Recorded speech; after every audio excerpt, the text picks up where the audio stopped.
Masuk adik, masuk. Atas. Iya, masuk. Iya, udah.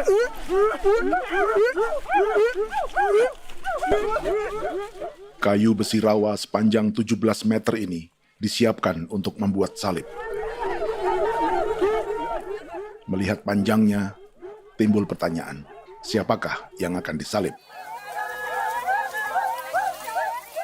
Siapapun itu, pasti sesuatu yang lebih besar dari mereka. Tapi Frankie Woro, Casimilus Awe, dan warga suku Auyu di Papua Selatan ini tak akan melukai siapapun. Mereka memakai salib ini sebagai tanda perlawanan.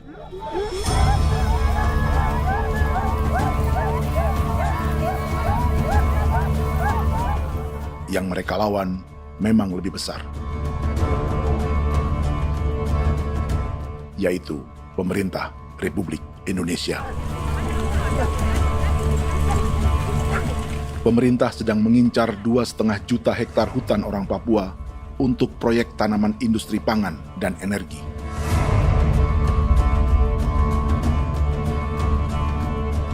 Ratusan kilometer dari salib orang-orang Auyu itu, orang Muyu sedang menyiapkan gerakannya sendiri. Tapi kali ini dalam bentuk sebuah pesta. Pesta yang disiapkan oleh marga Kimco Jinibju selama 10 tahun.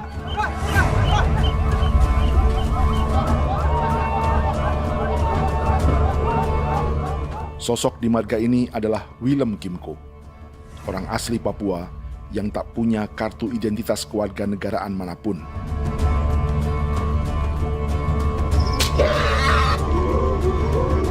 Pesta adat ini sudah cukup langka. Tak hanya di Papua, bahkan di kawasan Pasifik dan peradaban Melanesia. Awalnya bayarnya kalau pernah. Internet ada kode kerem bipnuka, dan jitana ya kati ko berem baran dipo. Kami mengambil ko kuning. Ada gagasan dan gerakan sosial di balik pesta orang-orang Muyu ini. Sama dengan gerakan salib merah yang dimulai orang-orang Auyu. Salib ini akan menjadi yang terbesar dari 1.800 salib merah yang telah ditancapkan berbagai suku di Papua Selatan dalam 10 tahun terakhir. Ribuan salib merah yang dipadukan dengan palang adat adalah tanda larangan yang menyatukan unsur-unsur adat dan agama. Kami percaya bahwa kalau memang kami sudah tidak mampu untuk menyelesaikan persoalan ini, dalam hal ini perusahaan tidak bisa masuk, berarti kami minta bantuan kepada nenek moyang dan Tuhan.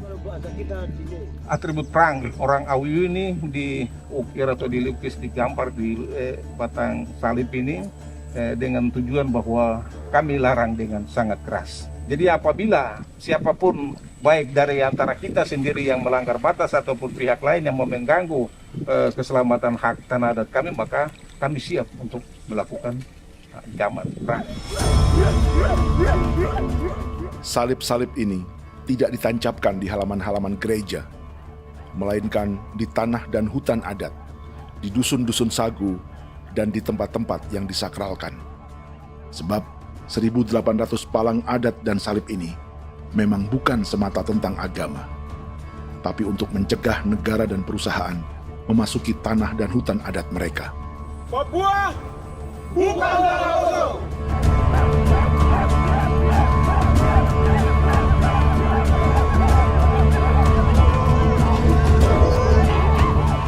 Di zaman TikTok ini, kami ingin menceritakan semua ini lewat film yang pendek.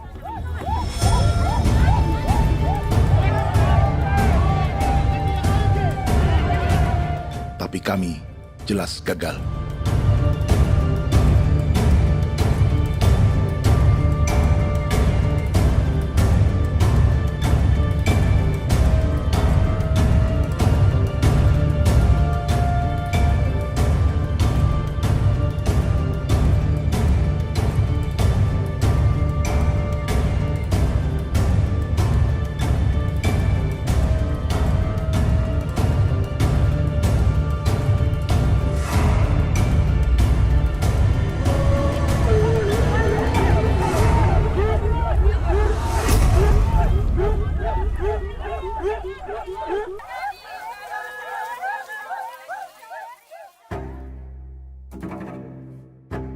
Di planet ini, ada 5 pemilik hutan hujan tropis terluas yang tersisa. Kongo di Afrika, Brazil, Peru, Bolivia, dan Indonesia.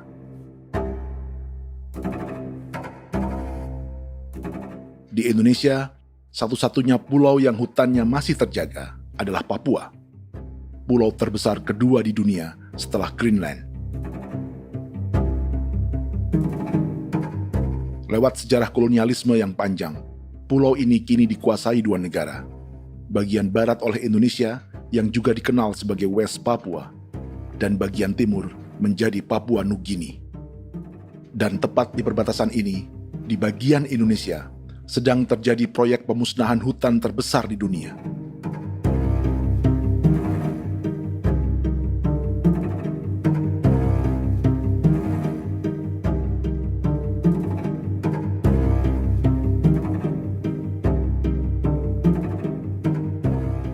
Pemerintah Indonesia sedang membuka lebih dari 2,5 juta hektar hutan untuk sawit, tebu, padi, dan peternakan. Ini disebut proyek strategis nasional untuk lumbung pangan dan energi yang jadi ambisi 3 presiden. Bagian terbesar direncanakan untuk mencetak sawah seluas 1,3 juta hektar. Lalu bagian lain akan ditanami tebu seluas 560.000 hektar untuk gula dan bioetanol. Setiap liter bensin di Indonesia akan dicampur bioetanol 10% atau E10. Ada 10 perusahaan di proyek ini, dan semuanya dimiliki oleh 1 keluarga saja. Berikutnya, ada areal sawit seluas 400.000 hektar untuk biodiesel. Targetnya mencampur 50% solar dengan minyak sawit atau B50. Dan terakhir, pemerintah akan membuka peternakan seluas 380.000 hektar. Jadi, apa yang salah dengan proyek pangan dan energi ini? 5 orang Papua dalam film ini akan menjawabnya.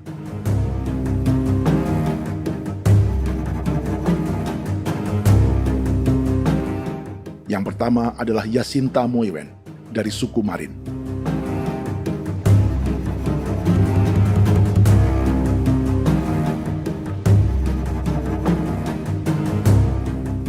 Yasinta dan warga di distrik Ilwayap di Merauke sudah menjadi korban. Hutan dan rawa sebagai sumber pangan dan ekonominya telah dihancurkan. Jalan sepanjang 135 km sedang dibuat, dan di kiri kanannya akan dicetak 1 juta hektar sawah. Mereka sulit menolak atau melawan. Salib sudah digeser, masih datang lagi dengan senjata mereka nih. Karena proyek ini juga dijaga tentara. Macam-macam senjatanya.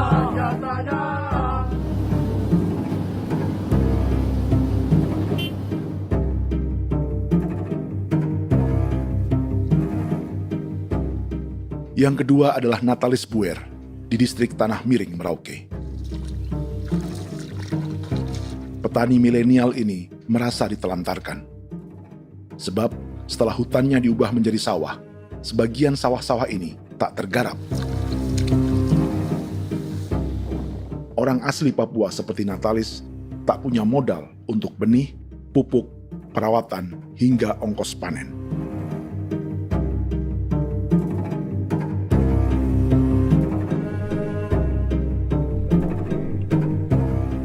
Orang ketiga adalah Vincent Kuipalo dari suku Yenan di distrik Jagebob, Merauke. Vincent dan suku Ye sedang menjadi korban.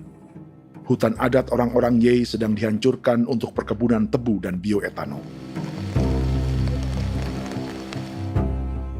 Tanah mereka juga diincar untuk markas-markas militer, pasukan yang akan menjaga proyek pangan dan energi ini.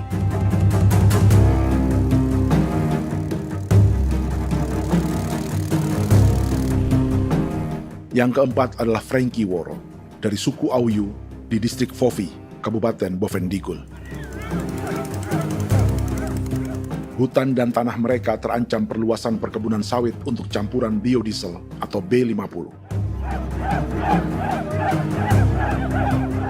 Orang-orang dari suku Auyu ini adalah calon korban. Merekalah salah satu pelopor gerakan Palang Adat dan Salib Merah. Meski kadang berseberangan dengan gereja yang mereka anggap lebih mendukung pemerintah dan perusahaan. Mereka bahkan sedang merencanakan gerakan yang lebih besar, dengan salib yang lebih besar. Tanah milik Somu Sobisiba itu bahwa tanah ini diciptakan oleh Tuhan dan memberikan warisan kepada kami. Kami ini hanya hak jaga.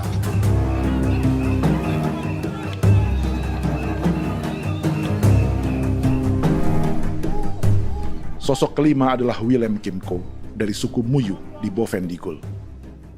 Tokoh adat dari Muyu ini hidup di garis belakang proyek negara, sehingga belum menjadi korban. Tapi mereka sedang bersiap menghadapi segala kemungkinan. Tinggal di belantara dan perbatasan membuat sebagian mereka tak punya status kewarganegaraan. Tapi mereka telah hidup jauh sebelum ada Indonesia atau Papua Nugini.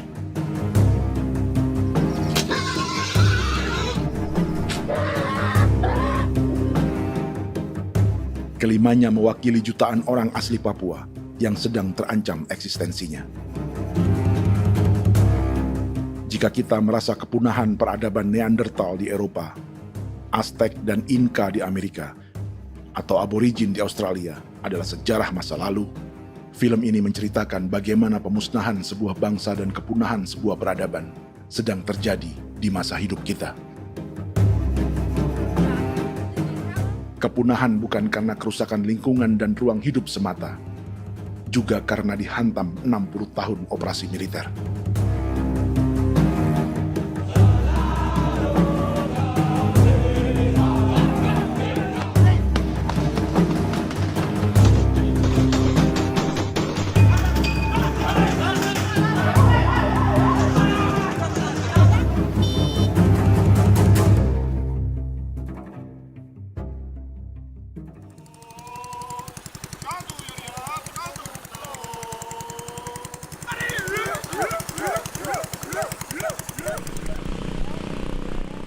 Frankie Woro dan orang-orang Auyu sedang berburu.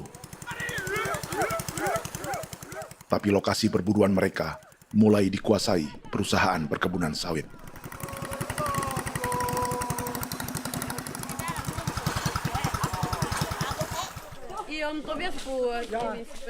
Kita akan menuju arah ke Inabusu. Di sana kami akan masuk di wilayah konsesi perusahaan PT Indo Asiana Lestari, dan di situ ya ada survei-survei mereka yang mereka pernah lakukan, tapi juga kami ada lakukan tanda-tanda saksi di sana.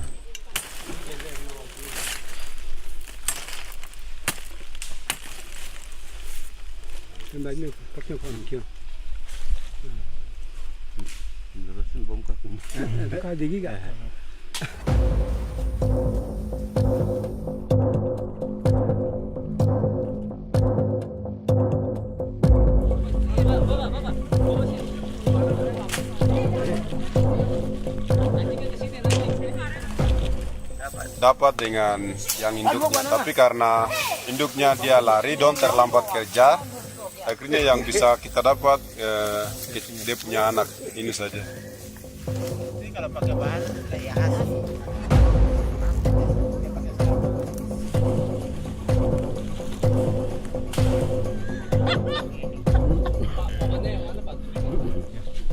Pohon ini pohon bitanggur, dia punya kayu ini kita biasa gunakan untuk kerja perahu, dan juga kulit depu getanya itu kita pakai untuk kerja ini, panah-panah ini lem, jadikan lem ini, panah-panah.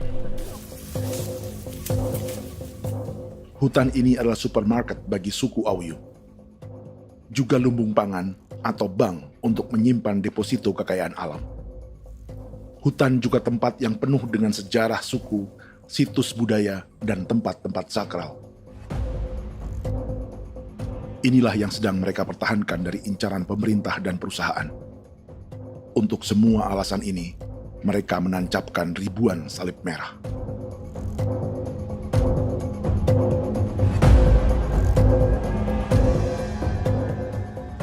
Tapi dari kampung, warga suku Auyu memberi kabar pada Frankie tentang intimidasi oleh aparat negara agar mereka melepas tanah ke perusahaan sawit dan berhenti memasang palang adat dan salib merah. Ada beberapa titik yang saya sudah siap, tetapi di sini emergensi dari saya, terutama di Kampung Sokangon, PT Damai Timber. Dia mengganggu saya dengan menggunakan kekerasan maupun pihak hukum. Dan kemarin saya ada pernyataan penolakan secara resmi, tapi masih tetap dengan menggunakan pihak hukum untuk masuk, untuk harus dituntut saya untuk harus diterima perusahaan itu. Kita di situ ada 15 marga, tetapi 15 marga juga tidak setuju. Marga-marga siapa yang terima dan marga-marga mana saja yang menolak. Nanti kita lihat dari pertimbangan itu, dan di situ dan kita undang mereka untuk bicara dengan kami. Sebagai sosok yang aktif dalam gerakan, warga Auyu terus memberi informasi lapangan kepada Frankie yang tak selalu berada di kampungnya. Izin pernyataan yang mereka paksa saya untuk tanda tangan itu, tapi sementara saya tidak tanda tangan. Data semua ada di tangan saya. Ya. Baik, kalau gitu itu lebih bagus karena tanda tangan itu yang berbahaya. Iya. Tanda tangan itu yang lebih berbahaya karena sekarang ini modern dan canggih, dan itu yang mereka biasa pakai untuk tipu muslihat. Mereka biasa pakai itu di tanda tangan itu. Betul. Dari Bambisa juga di Sofia dia masuk untuk memaksakan kami marga untuk harus menerima perusahaan itu. Tapi kemarin kami sudah menolak. Babinsa di sini nama bosku. Itu yang sekarang strategi militer yang sekarang mereka pakai. Jadi yang penting masyarakat itu yang benar-benar mau menolak siap dukung ketua marga siapa yang nanti tampil. Ini adalah peta konsesi sawit untuk biodiesel dalam proyek strategis nasional. Dan di distrik Fofi inilah, orang-orang Auyu hidup dari sungai dan hutan. Tapi Frankie di Bovendigul masih lebih beruntung. Setidaknya dibandingkan Yasinta Moyen di Merauke yang sudah kehilangan hutan dan rawanya.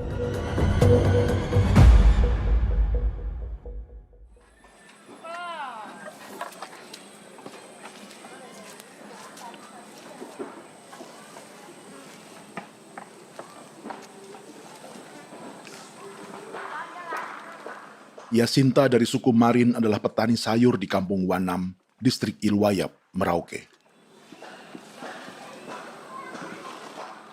Memanfaatkan lahan yang ada, ia berkebun dan menjual hasilnya ke pasar kampung. Ini ekonomi warga di Wanam untuk menghasilkan uang, lalu memberi barang kebutuhan yang tak bisa mereka produksi sendiri. Tapi kehidupan sebenarnya ditopang oleh ekosistem hutan dan rawa. Inilah sumber pangan utama dan peradaban mereka.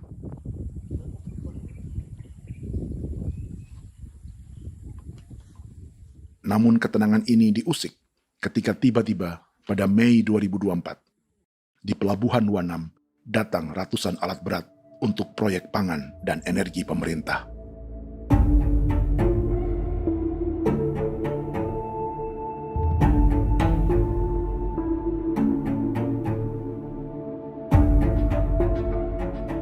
Kami masyarakat setempat kami tidak tahu.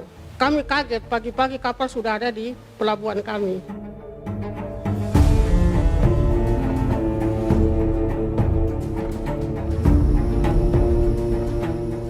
Yasinta Moywen atau Enrika Gebze dan warga lainnya tak pernah diajak bicara atau dimintai pendapat.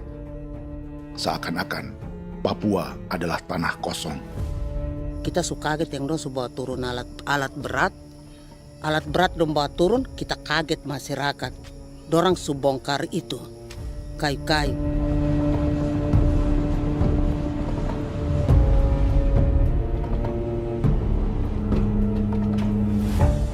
Bersamaan dengan alat-alat berat itu, juga berdatangan tentara Indonesia untuk mengawal proyek pembukaan hutan milik Jacinta.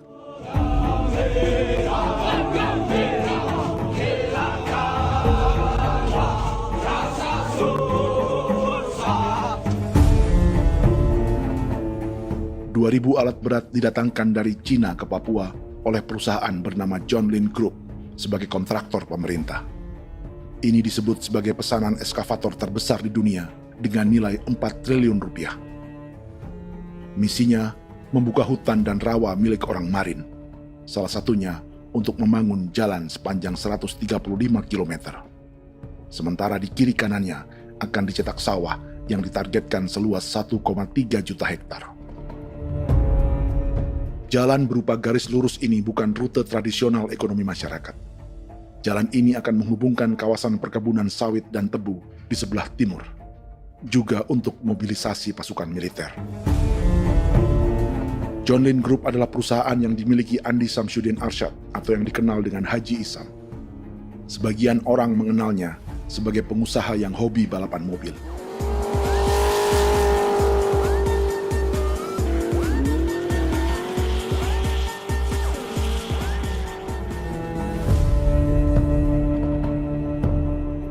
Tapi di Kalimantan, ia berbisnis batu bara, perkebunan sawit, pengolahan karet, penerbangan, perkapalan, dan biodiesel. John Lin Group kini juga menjadi pemilik perkebunan tebu dan pabrik gula terbesar di Indonesia. Sayapnya melebar dari Kalimantan hingga ke Bombana, Sulawesi Tenggara. Perkebunan tebu, pabrik gula, dan industri bioetanol inilah yang juga sedang dikembangkan di Papua. Foto ini adalah momen ketika Isam bersama kerabatnya, Menteri Pertanian Amran Sulaiman dan Menteri Pertahanan Syafri Samsudin meluncurkan program biodiesel atau B50 di Kalimantan Selatan. B50 artinya setiap 1 liter solar, 50%-nya akan dicampur minyak sawit. Perusahaannya, PT John Lin Agroraya, menjadi salah satu pemainnya.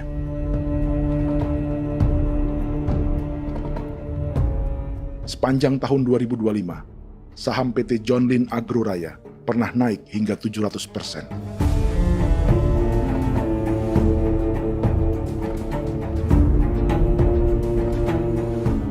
Perusahaan sawitnya yang lain, PT Pradiksi Gunatama, sahamnya bahkan pernah naik 4.000% hanya dalam 1 tahun.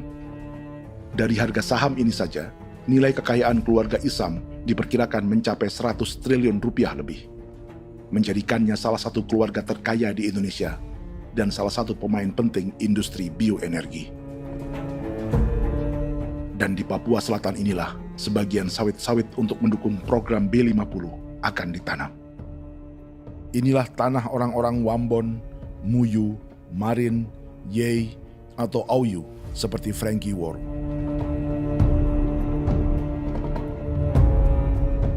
Haji Isam pernah menjadi tim kampanye nasional Presiden Joko Widodo dalam pemilu 2019 saat melawan Prabowo. Bintang Mahaputra Utama diberikan kepada Saudara Andi Syamsuddin Arsyad. Beliau berjasa luar biasa dalam mendorong pertumbuhan ekonomi daerah maupun nasional. Setelah menjadi presiden, Prabowo memberi gelar kehormatan Bintang Mahaputra Utama pada Isam.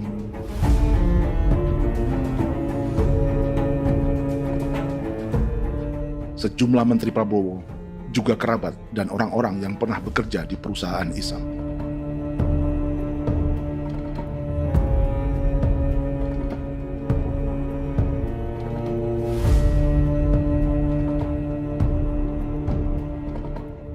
Lawan sebesar inilah yang sedang dihadapi Jacinta di kampung Wanam, Merauke. Atau petani perempuan lain seperti Enrika Gebse. Jadi alam kita ini sudah rusak. Jadi kita itu biasa jalan dari sini tuh harus pasang jerat di situ, harus cari makan di situ lagi. Itu tempat-tempat itu pasang-pasang jerat, tempat babi, rusa, sekarang sudah tidak ada lagi.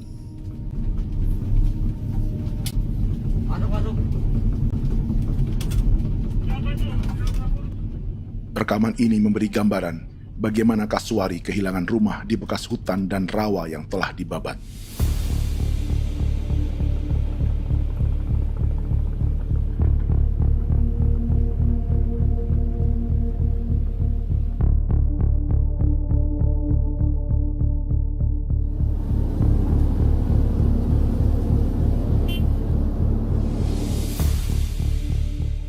Keterlibatan tentara dalam proyek pangan dan energi di Papua memakai dalih bahwa ancaman terhadap negara kini tak hanya perang secara militer, tapi juga melalui pangan dan energi. Kementerian Pertahanan pun terlibat karena proyek ini dianggap operasi militer selain perang. Jadi tugas kamu adalah menjaga sumber cadangan pangan nasional. Macam-macam senjatanya, Proyek ini menambah panjang alasan mempertahankan kehadiran tentara di Papua dalam 60 tahun terakhir.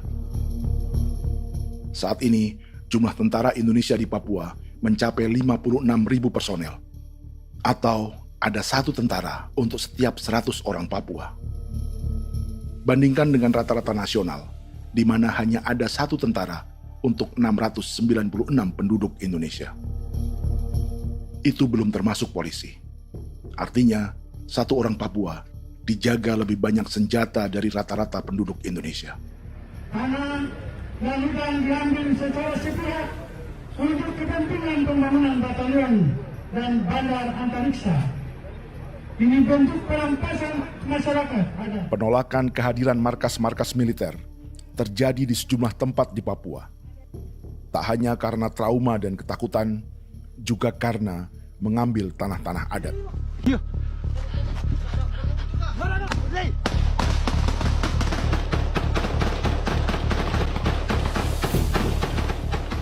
Salah satu alasan mengapa militer terus ditambah di Papua, karena masih ada perlawanan dari Organisasi Papua Merdeka atau OPM selama 50 tahun terakhir. Ayo. Tapi kekuatan militer OPM diperkirakan hanya 1.430 personel dan 360 pucuk senjata. Selebihnya, mereka menggunakan senjata tradisional.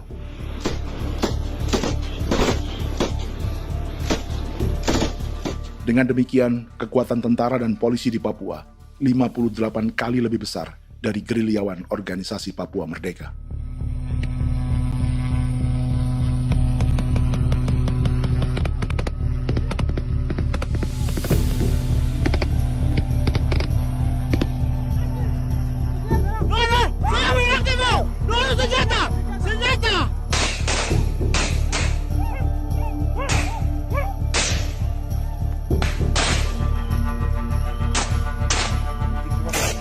Sebagian tentara berada di garis depan pertempuran, tapi sebagian besar lainnya terlibat operasi non-tempur menjaga proyek pemerintah dan investor swasta.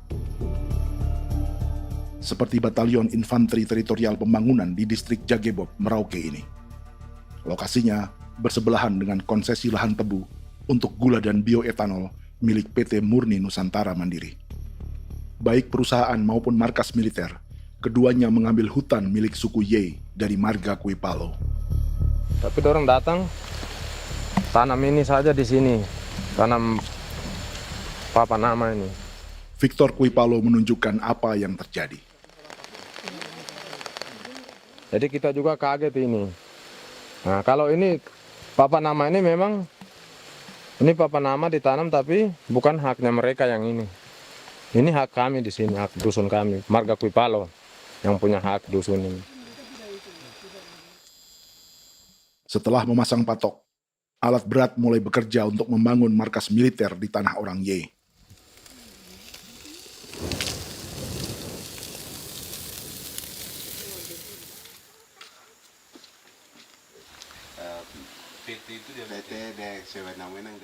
Kehadiran markas militer mengkhawatirkan warga yang pernah mengalami trauma. Takut kenapa?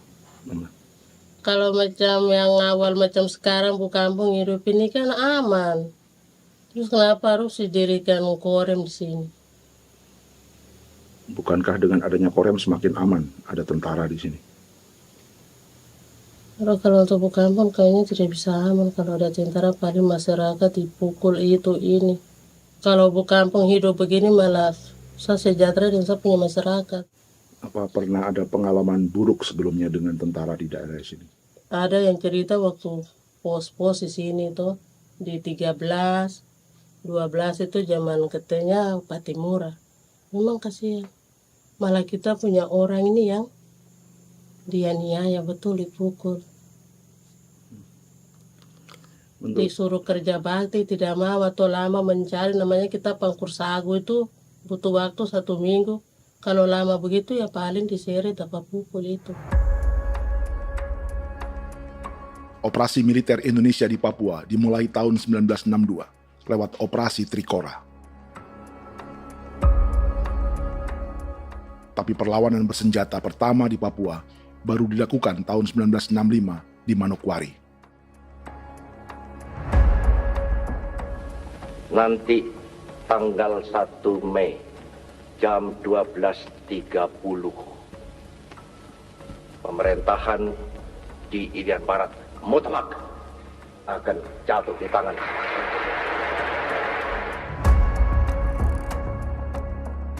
Sejak itu, selama 60 tahun, operasi militer untuk menaklukkan Papua terus dilakukan. Salah satu operasi militer paling berdarah adalah Operasi Wibawa untuk memenangkan Indonesia dalam jajak pendapat tahun 1969.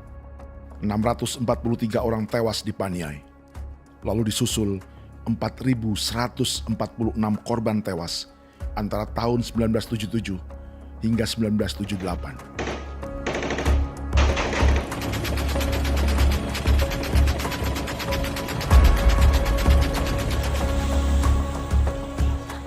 Operasi militer ini menimbulkan gelombang pengungsian hingga kini. Dewan Gereja Papua mencatat 103.000 orang menjadi pengungsi pada tahun 2025 dan nyaris tak diberitakan media-media Jakarta.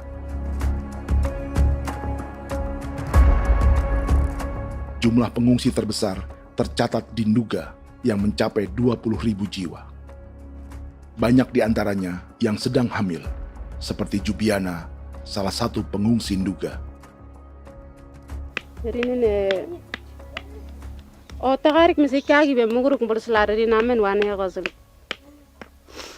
bigari me egirik menene an nimbo mesle bok selar nene wam dak yak lek prak de oy gore bangal no so ndak lo yo nandam yanet ndang no yat de nanen di ko nerwa membri wal marwa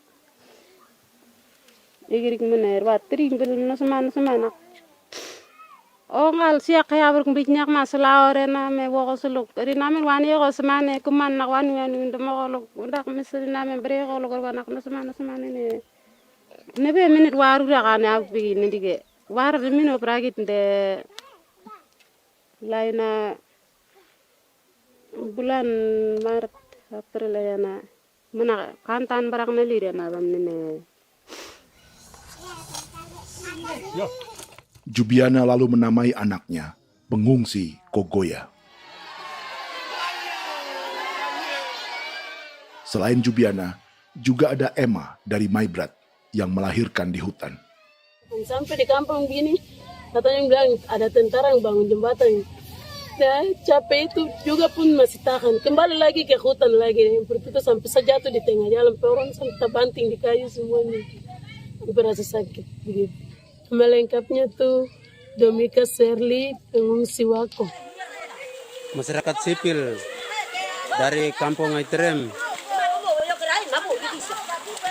sementara mengungsi karena kampungnya sementara dikuasai oleh TNI Polri. Seratusan ribu pengungsi di Papua saat ini jauh melampaui jumlah yang mengungsi ke Papua Nugini tahun 1984, yaitu 10.000 orang karena menghindari operasi militer.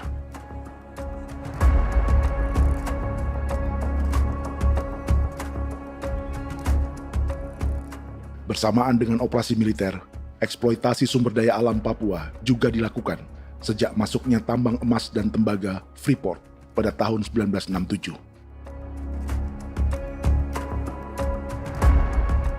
Disusul perkebunan sawit awal tahun 1980-an. Lalu ada perburuan buaya untuk diambil kulitnya. Sebelumnya, ada eksploitasi gas alam di Teluk Bintuni, pencarian besar-besaran kayu gaharu, atau pembukaan hutan tanaman industri. Ini belum termasuk perburuan dan perdagangan ikan arwana di selatan Papua, penebangan kayu merbau dari hutan-hutan Jayapura, emas di Blok Wabu Intan Jaya, bahkan nikel di pulau-pulau kecil Raja Ampat. Dan kini, dalam skala yang belum pernah terjadi dalam sejarah, Papua dipaksa mencetak sawah, tebu untuk bioetanol, dan sawit untuk biodiesel.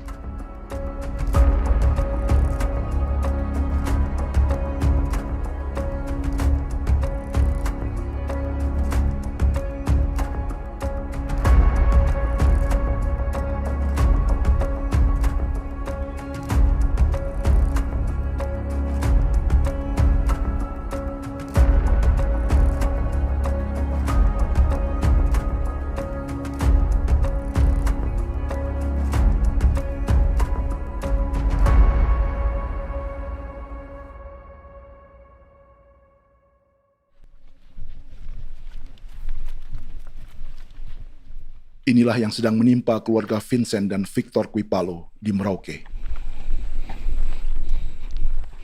Hutan mereka diambil untuk markas militer dan industri perkebunan, PT Murni Nusantara Mandiri. 1 dari 10 perusahaan yang diberi konsesi untuk menanam tebu dan memproduksi gula serta bioetanol seluas 52.000 hektar.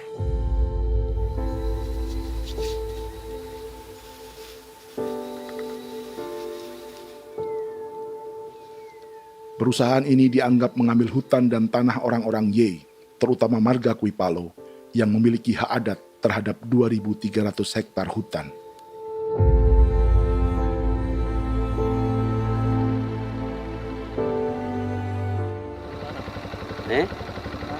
Tentara? Tentara. Oh iya, tentara.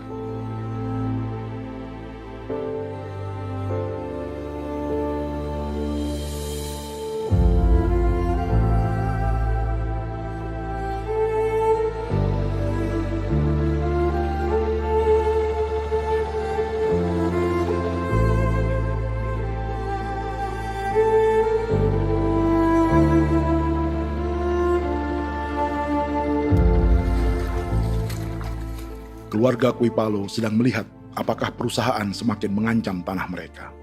Dan kekhawatiran itu terbukti. Iya, makanya tadi saya bilang ini dari sini saja dekat ini sudah masuk di dalam ujung lapang ini. Ini hutan, yang ini hutan yang orang ada bongkar sekarang ini. Ini sudah punya alat sudah dekat ini. Dekat sekali ini. Ini di sini. Nacau, kelapa itu yang jalan lama, jalan setapak ini. Dari udara, terlihat alat-alat berat semakin mendekati tanah orang-orang Ye, marga Kuipalo.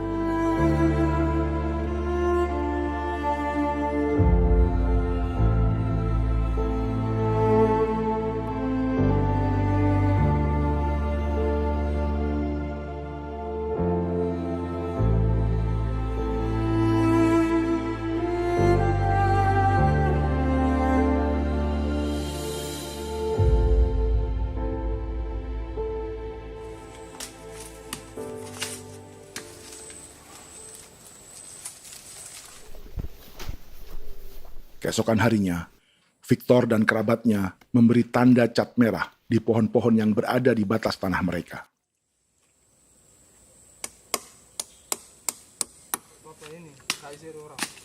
Tapi tanda peringatan adat ini tak diindahkan perusahaan.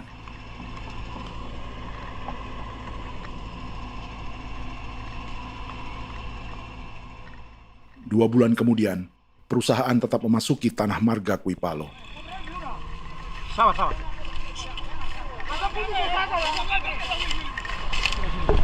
manusia, kau lihat. Tapi tidak sudah sakit hati sekali saya katakan tadi. Ini sama baik kalau tak pikiran berubah lagi ada. Kami juga punya tangan, hanya beda rambut. Mister itu juga. Woi, buka. Tidak.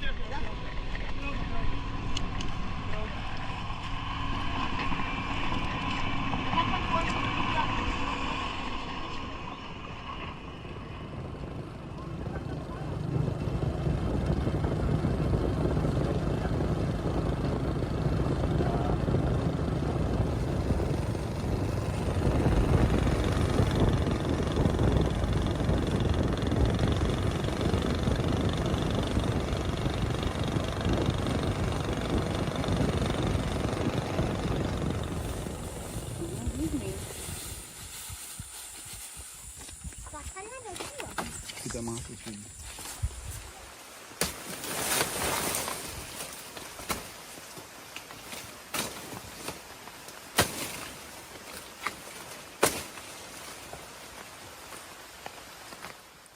Jadi ya untuk itu seperti saya katakan tadi, apakah lebih baik kita tidak usah ada kah atau bagaimana, kita pisahkan,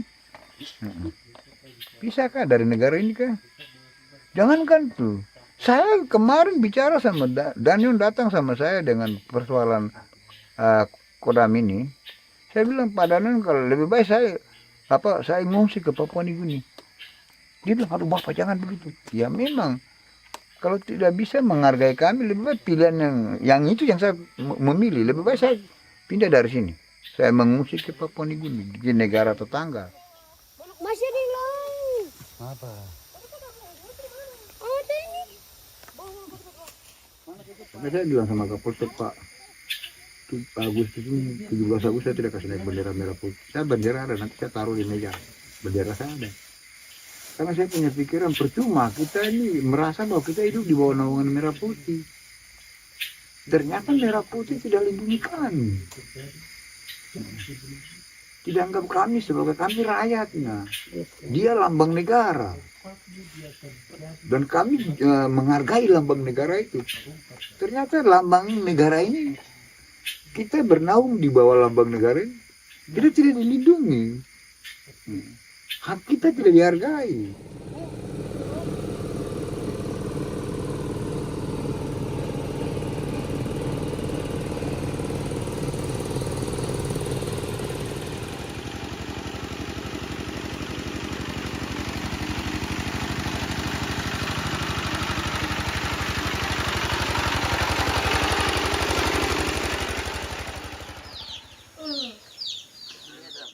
Marga Kuipalo dari suku Ye terus mendapat teror dan intimidasi agar melepas tanah mereka yang hanya dihargai Rp300.000 per hektar. Tapi mereka tidak berjualan tanah. Makanya mama itu tidak suka untuk lepas tanah. Untuk apa? Baru di dalam hutan itu ada obat-obat tradisi. Itu sudah Kalau macam ada sayur juga, kita ambil sayur yang dia tumbuh sendiri. Jadi kita ini mau kemana, kalau itu sudah digusur, ya habis. Kita ini jadi penonton. Jangan sampai kita ini duduk minta di jalan. Jadi kita tidak mau seperti itu. Makanya tanah itu kita tidak melepas. Tapi mungkin orang lain tuh dia senang saja. Lebih baik saya pegang uang merah dulu. Saya bisa beli-beli itu ini. Nanti datang uang sudah habis, gembel, mau cari kemana lagi, hutan sudah habis, mau makan ikan di mana, kali sudah hancur. Seperti Yasinta di Wanam, suara dan gerakan kaum perempuan Papua sangat nyaring dan tak bisa diabaikan. Saya sebagai perempuan tolak untuk perusahaan masuk di sini. Karena kalau saya terima anak-anak saya mau dikemanakan, mau tinggal di mana. Apapun yang terjadi saya tetap tolak. Demi tanah ini saya akan berjuang, demi saya punya anak-anak. Yang katanya mengutamakan anak Papua, nyatanya yang kerja kebanyakan ya orang-orang Jawa. Dan sendiri orang Jawa, tapi bukan mau bicara yang tidak-tidak. Memang kenyataannya seperti orang-orang Papua itu diterbelakangkan, kurang diutamakan, gitu.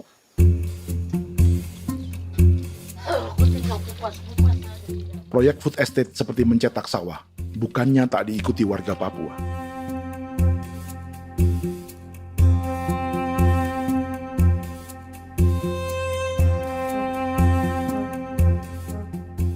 Salah satunya Natalis Buer di distrik Tanah Miring, Merauke.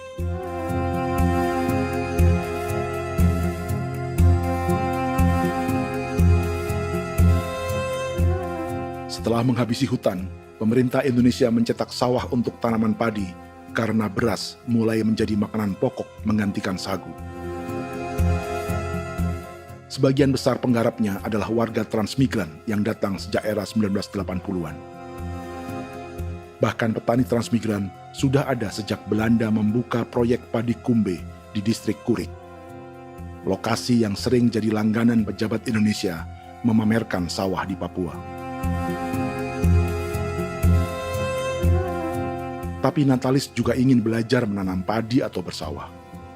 Namun ia kesulitan karena dibutuhkan modal untuk benih, pupuk, hingga pemeliharaan dan panen. Lalu sawah-sawah ini pun mulai dikuasai pendatang.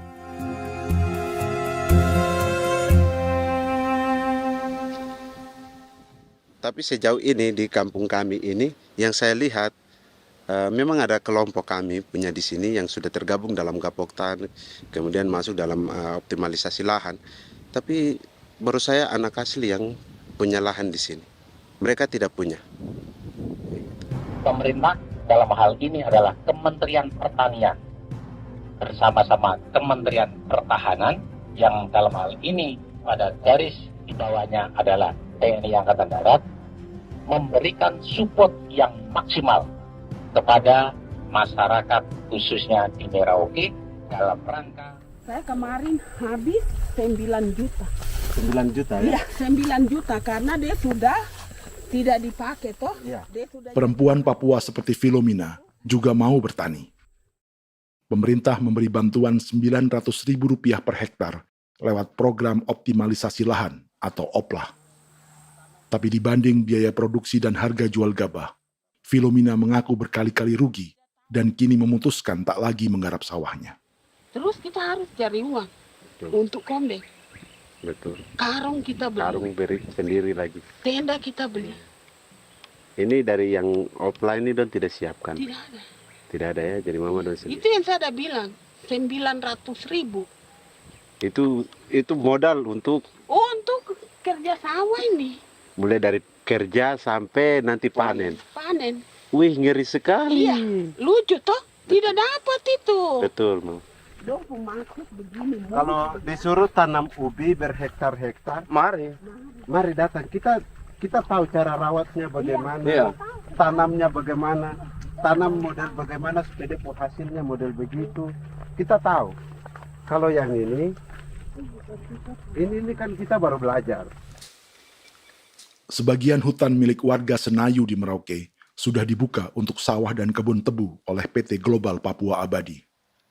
Proyek pertanian ini dikerjakan oleh Kodim Merauke. Mereka melepas sebagian tanah karena ingin belajar bertani. Saya punya nenek moyang tidak ajar saya tanam padi. Tapi saya mau berubah. Generasi saya yang berikut ini besok lusa tidak bisa makan pisang, sagu. Namun program optimalisasi lahan yang dijanjikan dengan berbagai bantuan tak dirasakan Filomena. Obat rumput beli, obat padi beli, jonder kita bayar, bahkan bibit masih kurang, cari bibit lagi beli. Jadi saya memang kalau program pemerintah saya sama sekali saya tidak suka. Baku tipu saya.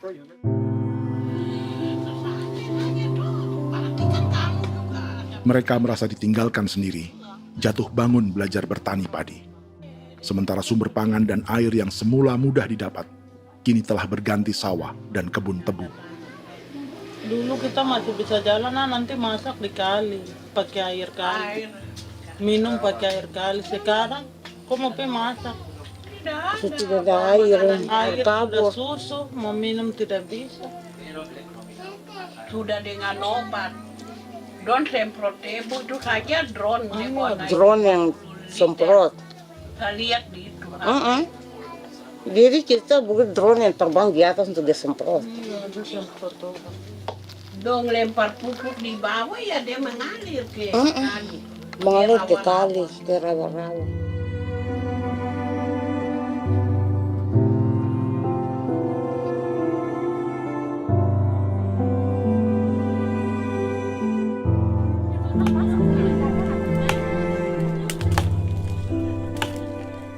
Seperti pertanian sawah bagi orang Bali atau Toraja, Bagi orang Auyu dan suku-suku lainnya di Papua Selatan, sagu juga bukan semata tentang pangan.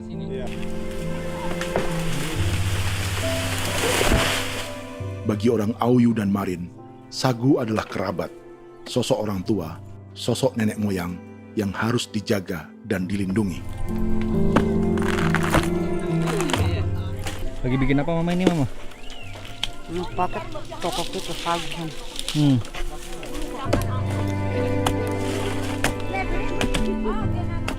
Kami diingatkan oleh leluhur, sagu itu tidak boleh digusur dan tidak boleh diganggu dengan cara apapun, dan di dalam rangka kepentingan apapun tidak boleh. Kamu harus bela, bahkan sampai nyawa pun harus menjadi taruhan demi membela keselamatan keberadaan sagu di atas tanah ini.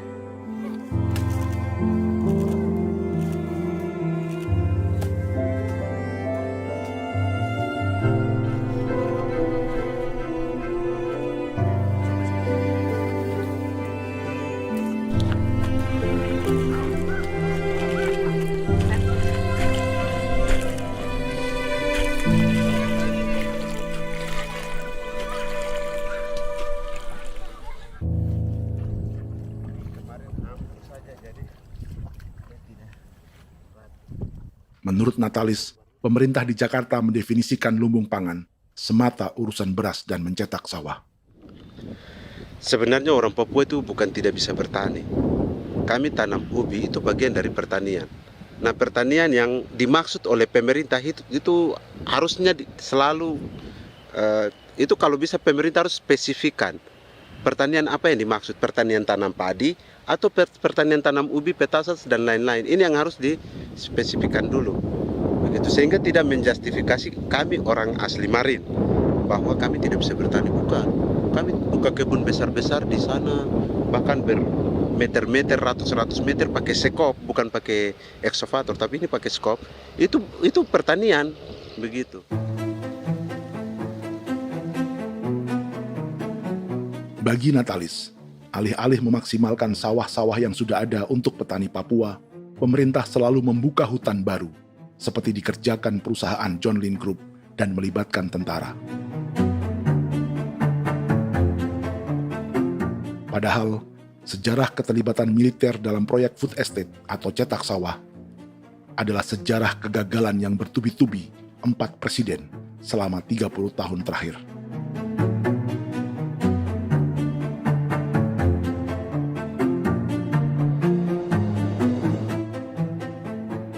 Papua bukan yang pertama menjadi proyek lumbung pangan yang melibatkan tentara. Kalimantan telah menjadi korban 30 tahun sebelumnya.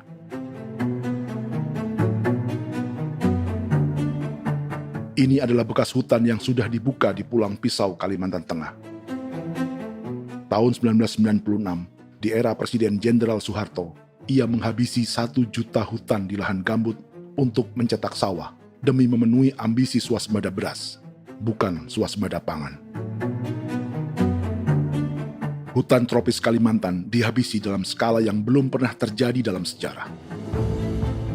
Di bawah rezim militeristik, tak ada yang berani melawan keinginan Soeharto, termasuk orang Dayak seperti Kuneng.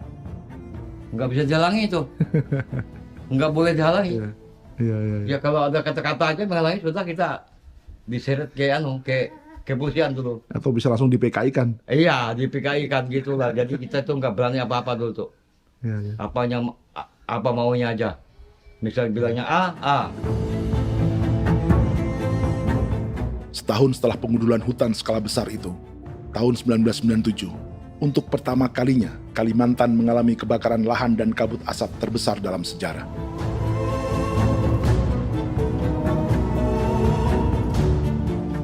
Sebagai ilustrasi, ini kondisi kabut asap tahun 2015.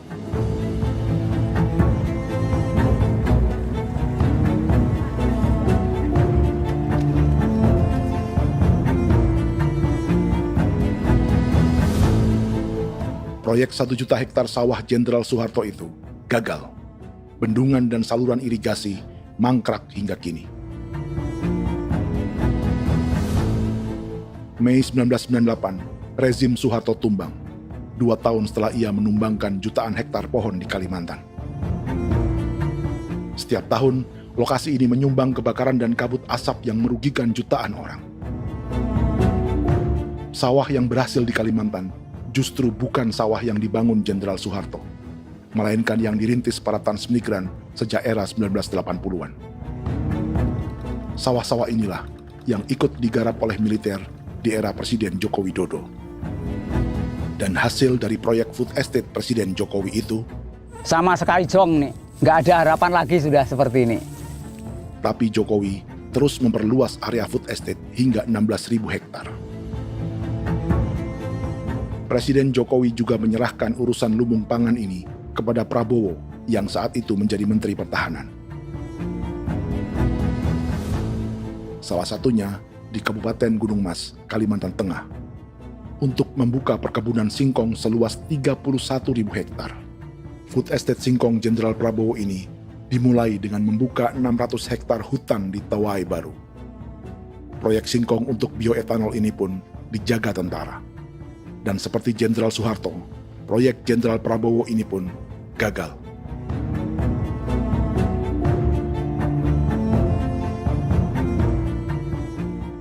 Dengan reputasi ini, Joko Widodo dan Prabowo justru sedang membuka 2,5 juta hektar di Papua.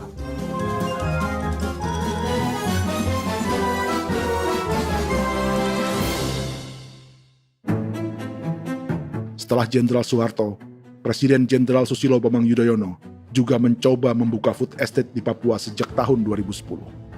Namanya Merauke Integrated Food and Energy Estate atau MIFE. Proyek ini juga gagal. Lalu di lokasi yang sama, Jokowi berusaha meneruskan dengan proyek mencetak sawah 1,2 juta hektar yang juga gagal. Sekarang yang paling siap adalah 1,2 hektar. Yang 1,2 juta hektar.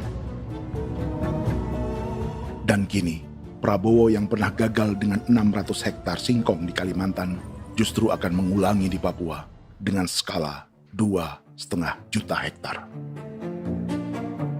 Di daerah Papua pun harus ditanam kelapa sawit supaya bisa menghasilkan juga BBM dari kelapa sawit. Dalam setiap proyek pangan dan energi di Papua, yang lebih menonjol bukan tanaman pangannya, melainkan untuk energi atau bahan bakarnya. Sawit untuk biodiesel dan tebu untuk industri bioetanol. Ada 10 perusahaan yang diberi konsesi hingga 0,5 juta hektar untuk tebu. Dan 10 perusahaan itu dimiliki oleh 1 keluarga saja.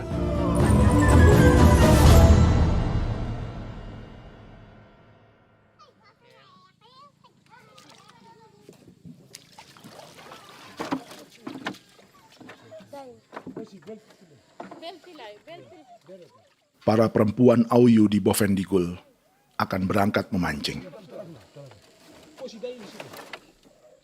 Priska Beni membantu menyiapkan perahu.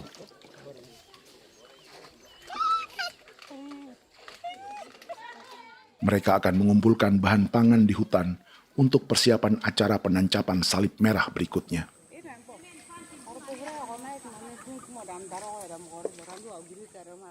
Priska sudah mengambil posisi memancing.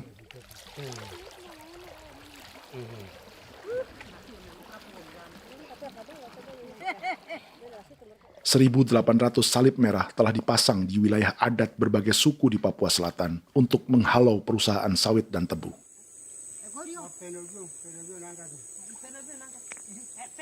Maria Tebung yang paling muda datang membawa hasil. 2 ekor ikan gastor alias gabus toraja. Sebagai generasi Z, pendidikannya sampai sekolah dasar. Di perusahaan perkebunan seperti sawit atau tebu, ijazah SD hanya bisa menjadi buruh kasar. Tapi ia tak tertarik. Karena kita hidup itu dari alam, kita pancing, juga di darat, bawa anjing, terus bikin pagar sagu, dapat babi, bawa baru kita makan.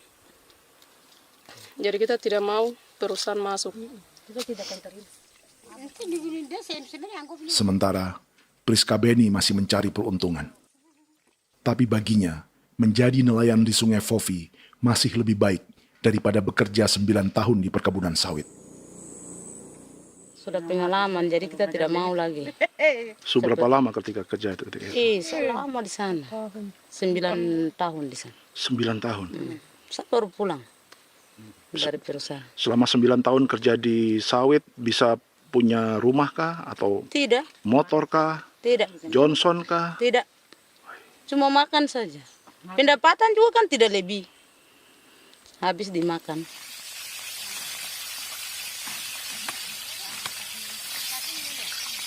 Satu minggu libur berapa hari? Tidak libur. Minggu tetap kerja? Tetap kerja. Tidak bisa ke gereja? Hari Minggu kerja. Hari Minggu juga kerja. Dia tidak mengenal agama perusahaan itu. Di grup perusahaan sawit Korindo, Priska digaji 2 juta rupiah per bulan dan tinggal di mes karyawan. Tapi gaji itu dipotong bahan makanan atau BAMA rata-rata 1 juta rupiah setiap bulan. Korindo adalah grup perusahaan yang salah satu usahanya adalah hutan tanaman industri dan sawit di Bovendigul dan Merauke. Di Papua, mereka memakai bendera PT Tunas Sarwa Ema. Perusahaan ini pernah memberi bantuan pada Keuskupan Agung Merauke. Keuskupan Merauke belakangan mengeluarkan pernyataan mendukung proyek strategis nasional di Papua. Umat Katolik yang memprotes sikap gereja tersebut ditangkap polisi. Jadi selama 9 tahun tidak bisa nabung? Tidak. Makan saja. Makan saja. Makan saja. Menabung bagaimana? Keperluan banyak. Sudah sampai. Habis di anak-anak uang sekolah. Uang 1 juta itu mana sampai. Mau nabung juga tidak cukup. Sudah pengalaman, jadi kalau di sini perusahaan mau masuk tidak.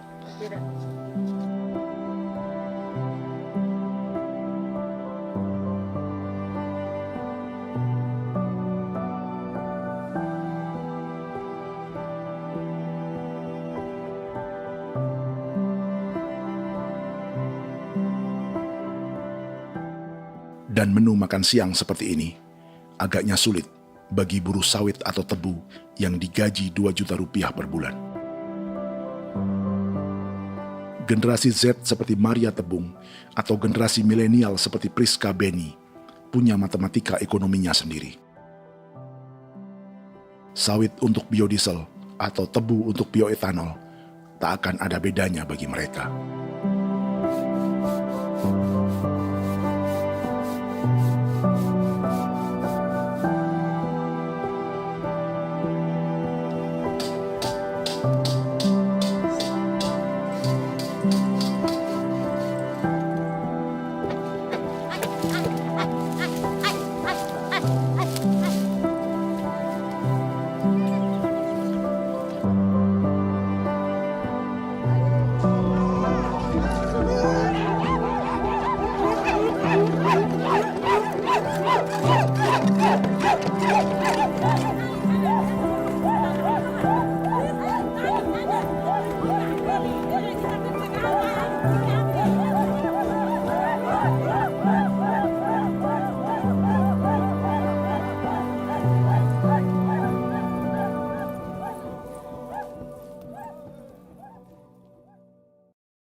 Perkebunan tebu 1,5 juta hektar di Merauke adalah ide 3 presiden untuk menggenjot penggunaan bioenergi sebagai campuran bahan bakar fosil.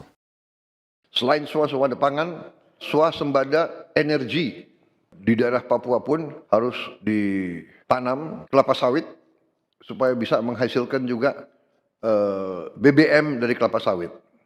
Juga tebu menghasilkan etanol. Singkong, kasava juga untuk menghasilkan etanol. Bioetanol adalah bahan bakar nabati atau tumbuhan yang dapat dicampur dengan bensin. Sama dengan program biodiesel yang mencampur solar dengan minyak sawit. Pertamina saat ini sudah menjual BBM bioetanol dengan campuran 5% yang dipasarkan dengan merek Pertamax Green 95. Tapi pemerintah ingin menaikkan kadarnya menjadi 10% atau E10.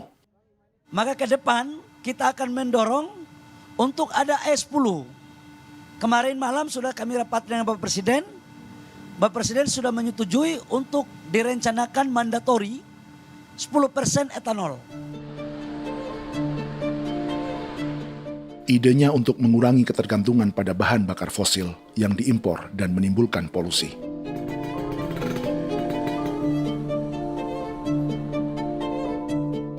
Tapi bioetanol bukannya tak mengorbankan lingkungan, hutan, rawa, dan manusia.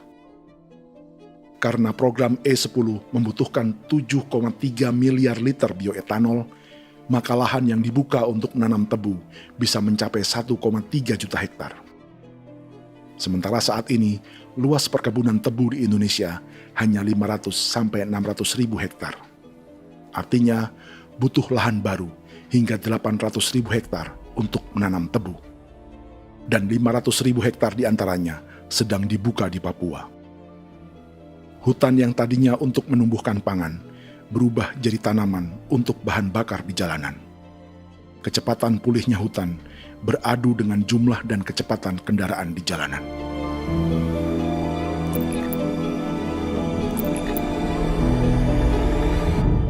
Dahaga terhadap energi tak pernah bisa dipuaskan. Setelah minyak sawit untuk biodiesel, dunia kini merambah singkong, jagung, dan tebu untuk bioetanol. Benua Amerika, Eropa, sebagian Afrika, hingga separuh Asia kini mulai memakai bioetanol sebagai campuran bahan bakar.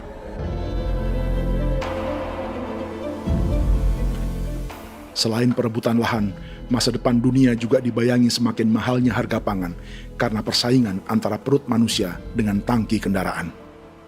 Ini adalah lokasi perkebunan tebu dan bioetanol PT Murni Nusantara Mandiri yang mengancam tanah Vincent Quipalo dan orang-orang Ye di Merauke.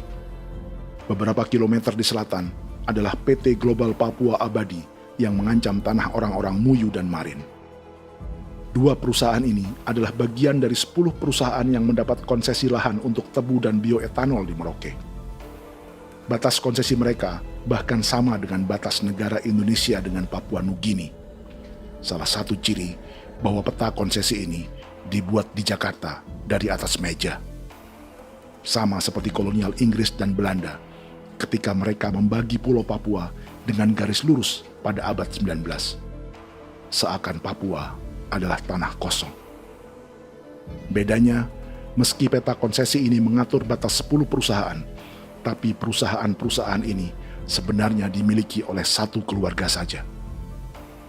Ini nama 9 dari 10 perusahaan tebu dan bioetanol di Merauke, Papua.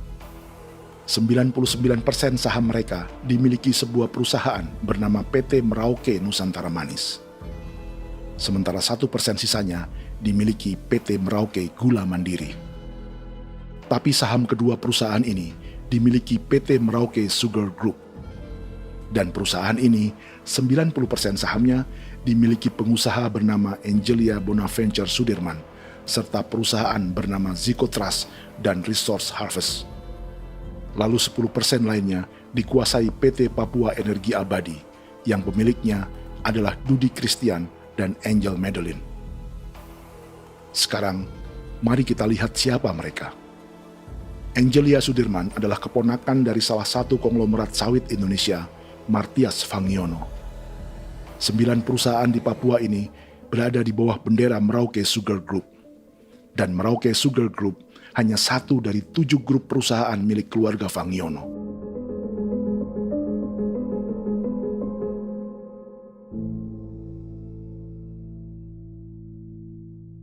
Ini Martias Fangiono. Seperti Haji Isam, Martias selama ini dikenal sebagai pengusaha sawit yang kini merambah bisnis tebu dan bioetanol. Ini momen saat penanaman perdana tebu di Merauke bersama Presiden Joko Widodo Juli 2024. Di sini juga ada anak Martias Fangiono, yaitu Wirastuti Fangiono. Wirastuti adalah salah satu yang menonjol dari keluarga Fangiono.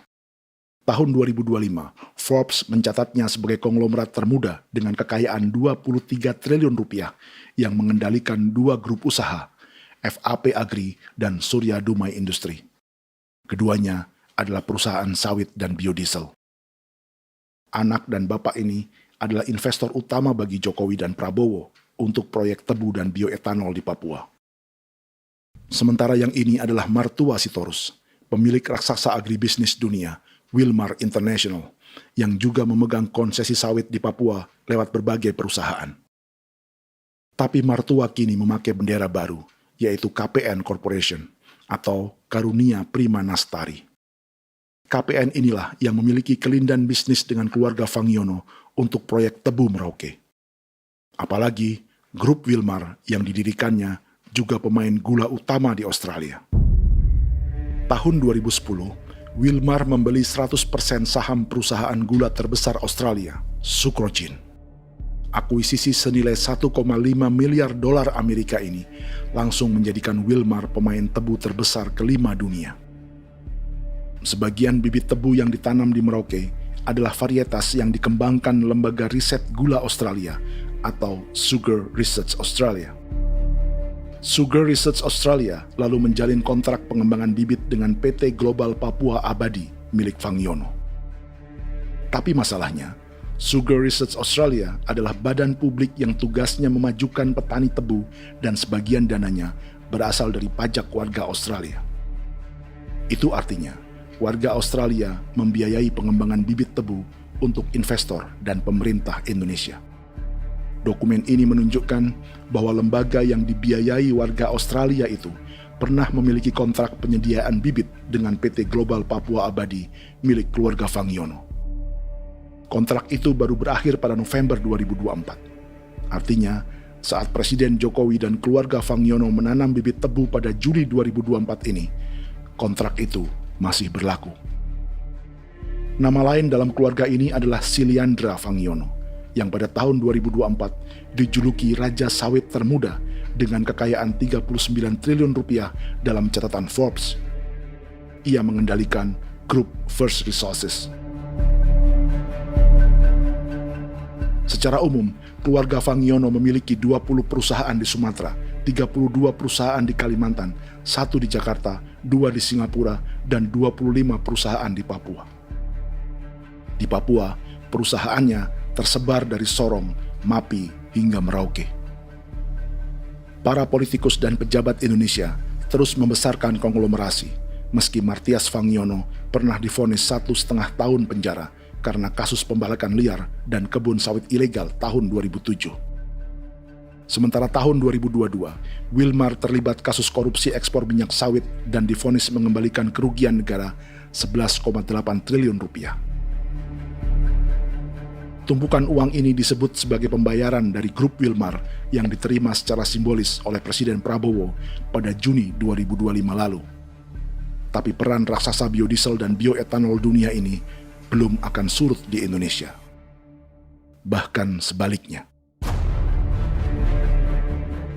Sebuah dokumen presentasi bisnis dari Wilmar International Limited pada tahun 2010 ini bisa menjadi petunjuk. Presentasi ini bagian dari proses pembelian 100% saham raksasa tebu Australia, Sucrogin. Dalam presentasi ini, Wilmar mengaku ditawari konsesi lahan 200.000 hektar di Papua, atau dulu disebut Irian Jaya, untuk menanam tebu. Dengan penerbangan hanya 2,5 jam dari kantor Sucrogin di kota Townsville ke Merauke, Wilmar akan mengawinkan bisnis gula dan bioetanolnya menjadi pemain dunia.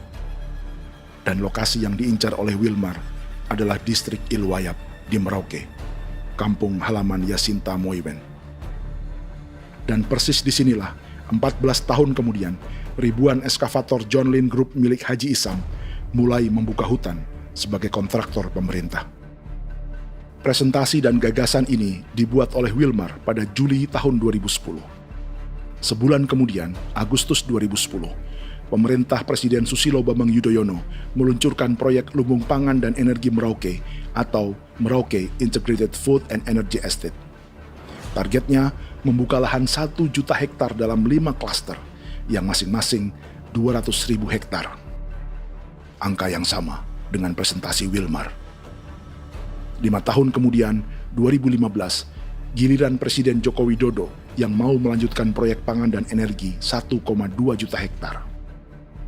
Menjelang pensiun sebagai presiden, Jokowi kembali menggencarkan proyek ini dan melibatkan Prabowo sebagai Menteri Pertahanan. Jokowi lalu mendukung Prabowo sebagai presiden berpasangan dengan anaknya, Gibran Rakabuming Raka sebagai wakil presiden. Kini, setelah menjadi presiden, giliran Prabowo yang melanjutkan proyek bioetanol dan biodiesel dengan memobilisasi militer dan melibatkan pejabat-pejabat yang juga para elit partai koalisinya.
Tahun lalu, hutan-hutan di Pulau Jawa dalam waktu singkat berubah menjadi perkebunan tebu di bawah rezim kolonial Belanda.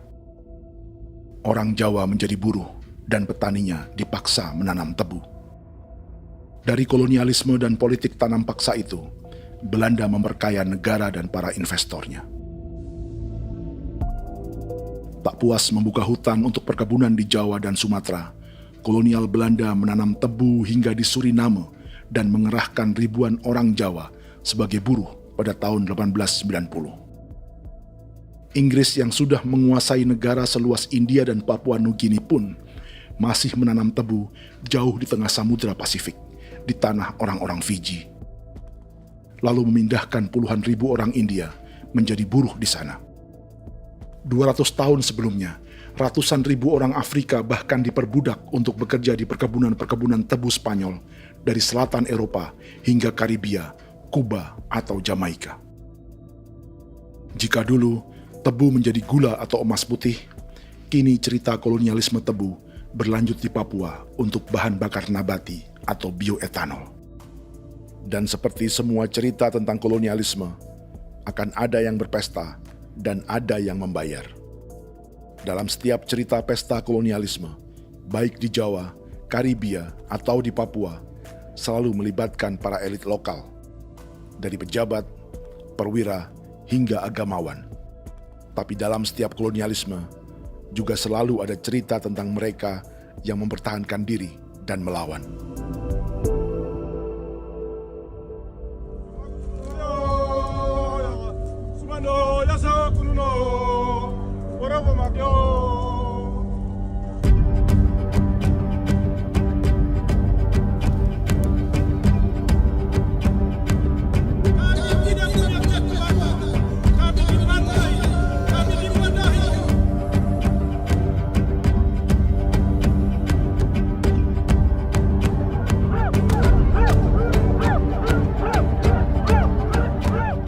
Dalam sejarah Gereja Katolik banyak pemimpin-pemimpin yang adalah tanda petik itu adalah Judas-Judas juga. Jadi itu sudah pasti karena itu adalah manusia. Nah, satu sisi sebagai manusia dalam perjalanan digoda, apalagi ada dalam posisi-posisi jabatan ya mungkin banyak tawaran-tawaran lain, lalu disitulah terjadi pergeseran keberpihakannya kepada misi gereja tadi itu untuk umat, untuk mereka yang tertindas. Orang kirim eksavator, orang kirim tentara, orang kirim polisi. Pukul kami bukan pencuri, kami tidak pernah mencuri orang barang. Kami tidak pernah menangis ke orang lain. Kami tidak pernah menangis ke kita bapak mama, kami menangis kepadamu. Tuhan kami lemah. Mesti datang ada begitu. Dia kata begini hijau cikui ya. Orang datang ke bangsa kami, ke wilayah kami untuk kasih habis kami.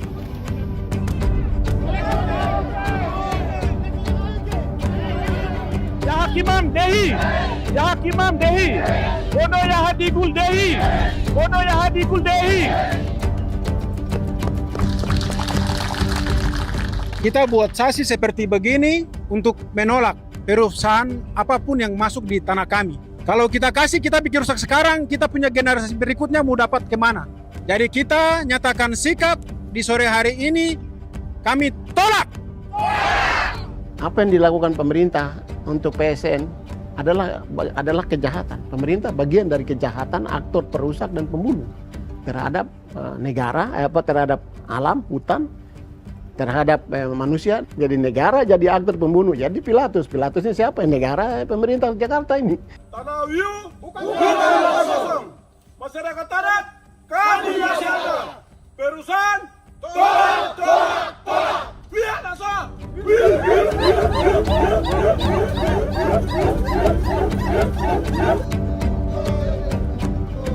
Jika tanah adat dan hutan adat hilang, kami mau hidup di mana? Maka di sini saya mau bilang, negara jangan tipu-tipu kami lagi.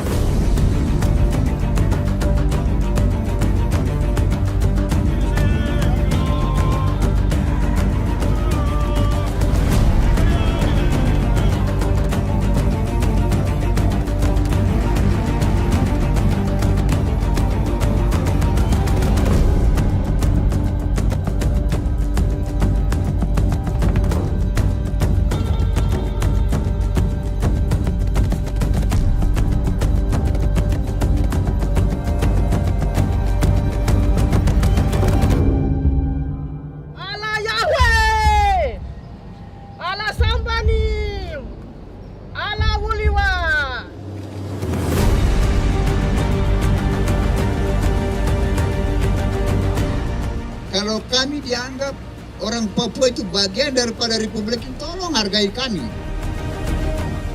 Dengan adanya PSN, PT, John Lindrup yang sudah menerobos tanah kami dan hutan kami, merusak alam kami.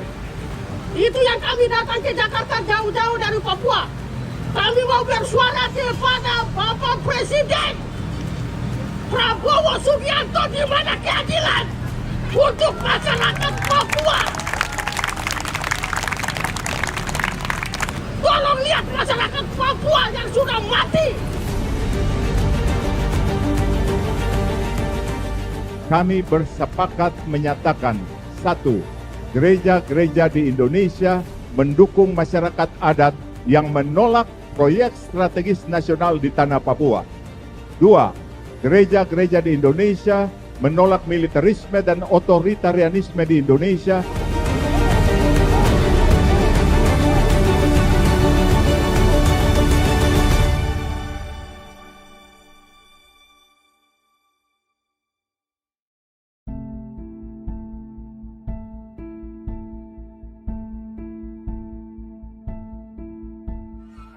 Kita sering merasa banyak hal buruk sudah jadi cerita sejarah. Dan kita sekarang hidup lebih baik, lebih beradab, atau mustahil melakukan kejahatan seperti di masa lalu. Kita tidak lagi menghukum mati orang dengan memenggal kepalanya. Kita menembaknya atau menyuntik racun agar tertidur dan mati. Tapi ada hal-hal yang tak berubah. Salah satu pembantaian yang kuat di ingatan kita adalah kejahatan Nazi atau genosida di Rwanda. Padahal pembantaian juga sedang terjadi di masa kita, seperti di Gaza, Palestina. Penghancuran sebuah peradaban seperti Indian di Amerika atau aborigin di Australia juga kita anggap masa lalu. Sekarang kita merasa lebih baik dan lebih toleran. Padahal proses penghancuran bahkan pemusnahan yang sama sedang terjadi terhadap bangsa Melanesia di Papua. Begitu juga dengan praktik kolonialisme.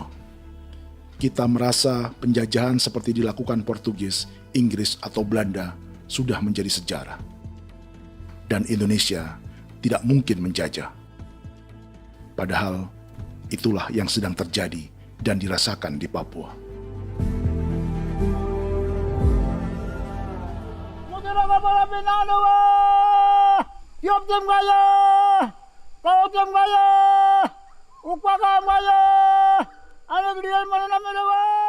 Jalannya sejarah ini disadari Willem Kimco di pedalaman Bovendigol, Papua.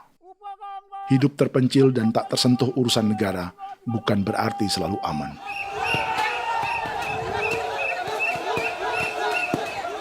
Untuk sampai di tempat ini, orang-orang Muyu menempuh 2 hari berjalan kaki mengarungi hutan, lembah, dan sungai. Termasuk mereka yang datang dari perbatasan Papua Nugini. Mereka berkumpul untuk memenuhi undangan pesta adat yang disebut Awon Atatbon atau Pesta Babi. Yang mengundang adalah marga Kimco Jinipjo. Yang dituakan di marga ini adalah Willem Kimco. Ia tak punya kartu tanda penduduk dan kewarganegaraan manapun, baik Indonesia atau Papua Nugini. Tahun 1984, 10.000 orang Papua, terutama suku Muyu, mengungsi ke Papua Nugini untuk menghindari operasi militer Indonesia, termasuk Willem Kimco.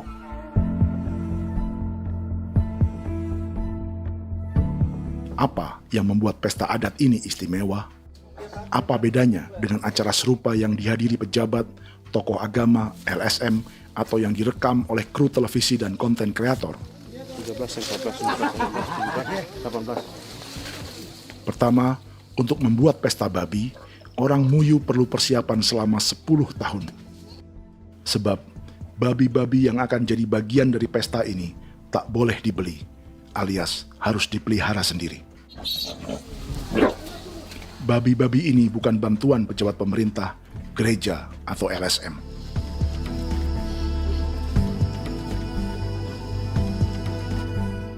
Yang kedua, babi-babi ini tidak dipelihara di kandang. Jadi punya nama babi ini kah? Harimau. Harimau? Harimau. Dia kulit dengan ini bulu di harimau, macam harimau begitu dan kasih nama harimau. Setelah diberi nama, mereka dilepas liarkan di hutan sejak kecil. 10 tahun kemudian, jika tiba saatnya pesta, para pemburu akan mencari mereka di dalam 479 hektar hutan milik marga Kimco. Suku atau marga lain tak akan mencurinya di hutan, karena mereka sudah punya babi dan wilayah masing-masing. Itu artinya mereka harus tetap menjaga dan mempertahankan hutannya agar babi-babi bisa hidup. Demikian juga dengan lahan pangan mereka, yang menumbuhkan sagu, keladi, atau aneka sayuran.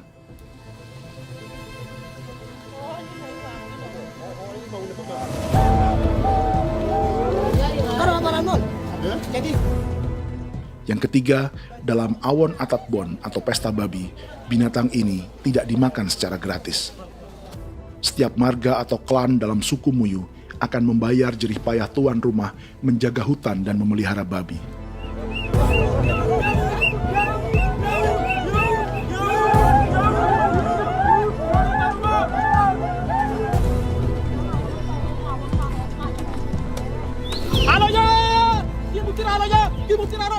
Ini seperti arisan untuk menjaga budaya dan lingkungan. Bagian dari budaya dan ekonomi timbal balik yang ditandai dengan siklus memberi dan menerima.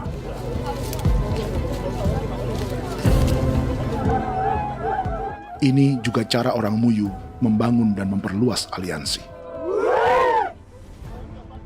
Awon bet begul bet, ulan yau kando bet, asat bet anani, asat bet jenek liga anani, oh, ado amten anani, menini tene jaga, kepo kemo ko di mana, kepo kemo mayat nih, kep tetek no mayangul, kep kanin bet wini ke iftore wen, ne tene ya kadek me, oke, kepo nanti kuto kemo, kepo kepasak kuto nani. Keneman gini wane wane. Koko kati bolon ya bengo. Koko kuning bolon ya. Jika Willem Kimco dan marganya bisa menjaga hutan dan wilayahnya, marga lain ikut diuntungkan sebagai sebuah ekosistem. Demikian juga sebaliknya. Alasan keempat, mengapa pesta babi ini memiliki tempat khusus dalam peradaban orang Muyu, karena Willem Kimco khawatir peradaban mereka akan punah, menyusul ancaman terhadap ekosistem dan hutan. Setiap marga atau klan harus mengkonsolidasi diri dan membangun aliansi.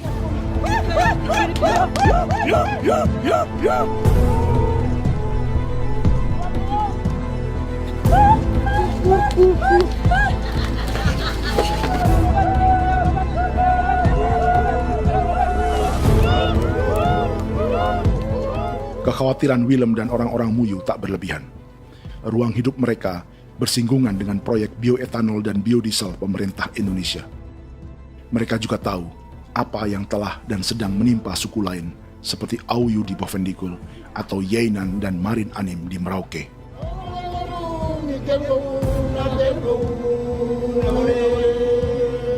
Jika suku-suku lain menggunakan palang adat dan salib merah sebagai gerakan perlawanan, orang-orang Muyu memakai pesta babi untuk mempersiapkan diri dan konsolidasi. Sebab, berbeda dengan saat mengungsi tahun 1984, kali ini yang datang ke tanah orang-orang Muyu tak hanya tentara, juga alat-alat berat bersama para pebisnis pangan dan energi. Mau ke Palu, mau datang.